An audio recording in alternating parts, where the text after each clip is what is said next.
The first law. Make it obvious.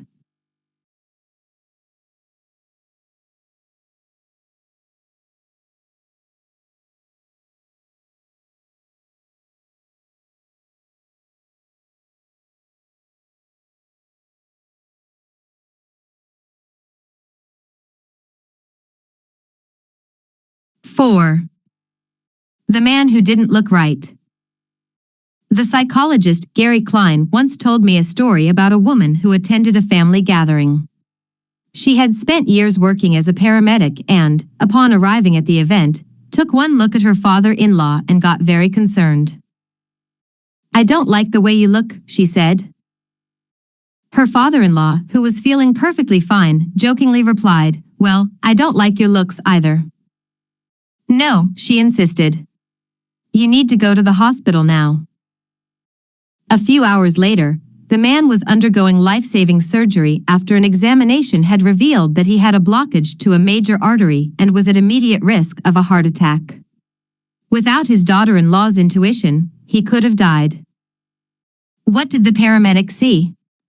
How did she predict his impending heart attack? When major arteries are obstructed, the body focuses on sending blood to critical organs and away from peripheral locations near the surface of the skin. The result is a change in the pattern of distribution of blood in the face. After many years of working with people with heart failure, the woman had unknowingly developed the ability to recognize this pattern on sight. She couldn't explain what it was that she noticed in her father-in-law's face, but she knew something was wrong. Similar stories exist in other fields. For example, military analysts can identify which blip on a radar screen is an enemy missile and which one is a plane from their own fleet, even though they are traveling at the same speed, flying at the same altitude, and look identical on radar in nearly every respect. During the Gulf War, Lieutenant Commander Michael Riley saved an entire battleship when he ordered a missile shot down, despite the fact that it looked exactly like the battleship's own planes on radar. He made the right call, but even his superior officers couldn't explain how he did it. Museum curators have been known to discern the difference between an authentic piece of art and an expertly produced counterfeit, even though they can't tell you precisely which details tip them off. Experienced radiologists can look at a brain scan and predict the area where a stroke will develop before any obvious signs are visible to the untrained eye. I've even heard of hairdressers noticing whether a client is pregnant based only on the feel of her hair. The human brain is a prediction machine. It is continuously taking in your surroundings and analyzing the information it comes across. Whenever you experience something repeatedly, like a paramedic seeing the face of a heart attack patient or a military analyst seeing a missile on a radar screen, your brain begins noticing what is important, sorting through the details and highlighting the relevant cues, and cataloging that information for future use. With enough practice, you can pick up on the cues that predict certain outcomes without consciously thinking about it. Automatically, your brain encodes the lessons learned through experience. We can't always explain what it is we are learning, but learning is happening all along the way, and your ability to notice the relevant cues in a given situation is the foundation for every habit you have. We underestimate how much our brains and bodies can do without thinking. You do not tell your hair to grow, your heart to pump, your lungs to breathe, or your stomach to digest. And yet your body handles all this and more on autopilot. You are much more than your conscious self. Consider hunger. How do you know when you're hungry? You don't necessarily have to see a cookie on the counter to realize that it is time to eat. Appetite and hunger are governed non-consciously. Your body has a variety of feedback loops that gradually alert you when it is time to eat again and that track what is going on around you and within you. Cravings can arise thanks to hormones and chemicals circulating through your body. Suddenly, you're hungry even though you're not quite sure what tipped you off. This is one of the most surprising insights about our habits. You don't need to be aware of the cue for a habit to begin. You can notice an opportunity and take action without dedicating conscious attention to it. This is what makes habits useful. It's also what makes them dangerous. As habits form, your actions come under the direction of your automatic and non-conscious mind. You fall into old patterns before you realize what's happening. Unless someone points it out, you may not notice that you cover your mouth with your hand whenever you laugh, that you apologize before asking a question, or that you have a habit of finishing other people's sentences. And the more you repeat these patterns, the less likely you become to question what you're doing and why you're doing it. I once heard of a retail clerk who was instructed to cut up empty gift cards after customers had used up the balance on the card. One day, the clerk cashed out a few customers in a row who purchased with gift cards. When the next person walked up, the clerk swiped the customer's actual credit card, picked up the scissors, and then cut it in half, entirely on autopilot, before looking up at the stunned customer and realizing what had just happened. Another woman I came across in my research was a former preschool teacher who had switched to a corporate job. Even though she was now working with adults, her old habits would kick in and she kept asking coworkers if they had washed their hands after going to the bathroom. I also found the story of a man who had spent years working as a lifeguard and would occasionally yell "walk" whenever he saw a child running. Over time, the cues that spark our habits become so common that they are essentially invisible. The treats on the kitchen counter, the remote control next to the couch, the phone in our pocket. Our responses to these cues are so deeply encoded that it may feel like the urge to act comes from nowhere. For this reason, we must begin the process of behavior change with awareness. Before we can effectively build new habits, we need to get a handle on our current ones. This can be more challenging than it sounds because once a habit is firmly rooted in your life, it is mostly non-conscious and automatic. If a habit remains mindless, you can't expect to improve it. As the psychologist Carl Jung said, until you make the unconscious conscious, it will direct your life and you will call it fate. The Habits Scorecard. The Japanese railway system is regarded as one of the best in the world.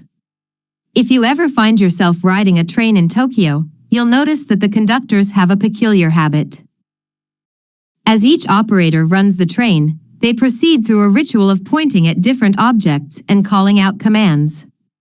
When the train approaches a signal, the operator will point at it and say, "Signal is green." As the train pulls into and out of each station, the operator will point at the speedometer and call out the exact speed. When it's time to leave, the operator will point at the timetable and state the time.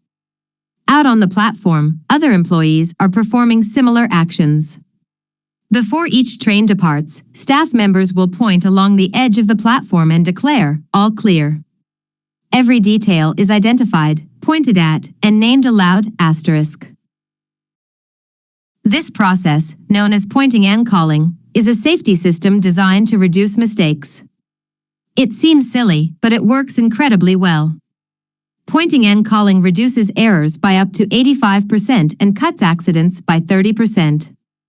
The MTA subway system in New York City adopted a modified version that is point-only, and within 2 years of implementation, incidents of incorrectly berthed subways fell 57%. Pointing and calling is so effective because it raises the level of awareness from a non-conscious habit to a more conscious level. Because the train operators must use their eyes, hands, mouth, and ears, they are more likely to notice problems before something goes wrong. My wife does something similar. Whenever we are preparing to walk out the door for a trip, she verbally calls out the most essential items in her packing list. I've got my keys. I've got my wallet. I've got my glasses. I've got my husband. The more automatic a behavior becomes, the less likely we are to consciously think about it. And when we've done something 1,000 times before, we begin to overlook things. We assume that the next time will be just like the last. We're so used to doing what we've always done that we don't stop to question whether it's the right thing to do at all. Many of our failures in performance are largely attributable to a lack of self-awareness. One of our greatest challenges in changing habits is maintaining awareness of what we are actually doing. This helps explain why the consequences of bad habits can sneak up on us. We need a point-and-call system for our personal lives. That's the origin of the Habit Scorecard, which is a simple exercise you can use to become more aware of your behavior. To create your own, make a list of your daily habits. Here's a sample of where your list might start. Wake up, turn off alarm, check my phone, go to the bathroom, weigh myself, take a shower, brush my teeth, floss my teeth, put on deodorant, hang up towel to dry, get dressed, make a cup of tea. And so on. Once you have a full list, look at each behavior and ask yourself, is this a good habit, a bad habit, or a neutral habit? If it is a good habit, write plus next to it. If it is a bad habit, write. If it is a neutral habit, write equal sign. For example, the list above might look like this. Wake up equals. Turn off alarm equals. Check my phone. Go to the bathroom equals. Weigh myself plus. Take a shower plus. Brush my teeth plus. Floss my teeth plus. Put on deodorant plus. Hang up towel to dry equals. Get dressed equals. Make a cup of tea plus. The marks you give to a particular habit will depend on your situation and your goals. For someone who is trying to lose weight, eating a bagel with peanut butter every morning might be a bad habit. For someone who is trying to bulk up and add muscle, the same behavior might be a good habit. It all depends on what you're working toward.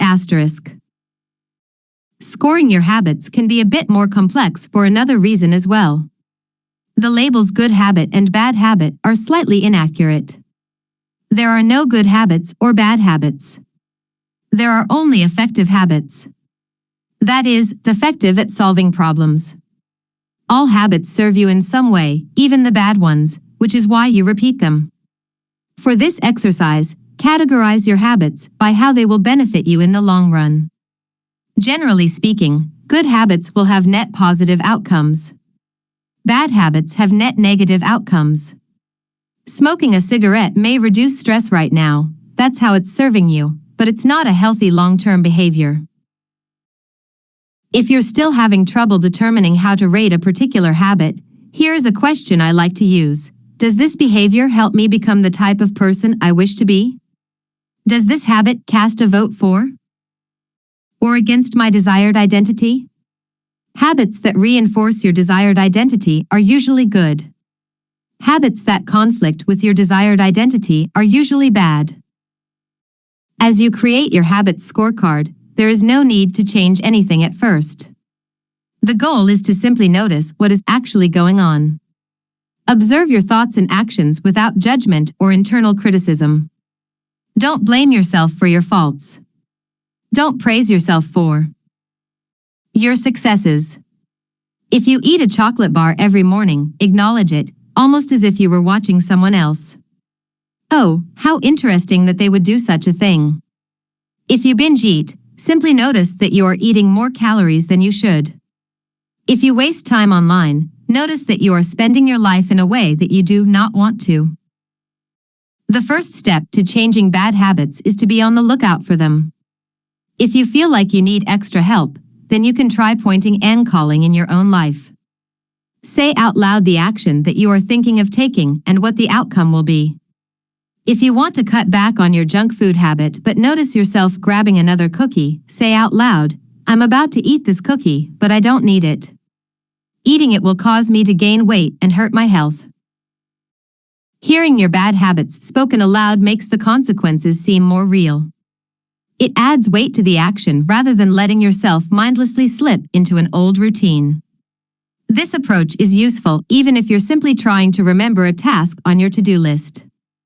Just saying out loud, tomorrow, I need to go to the post office after lunch, increases the odds that you'll actually do it. You're getting yourself to acknowledge the need for action, and that can make all the difference. The process of behavior change always starts with awareness. Strategies like pointing and calling and the habits scorecard are focused on getting you to recognize your habits and acknowledge the cues that trigger them, which makes it possible to respond in a way that benefits you. Chapter Summary. With enough practice, your brain will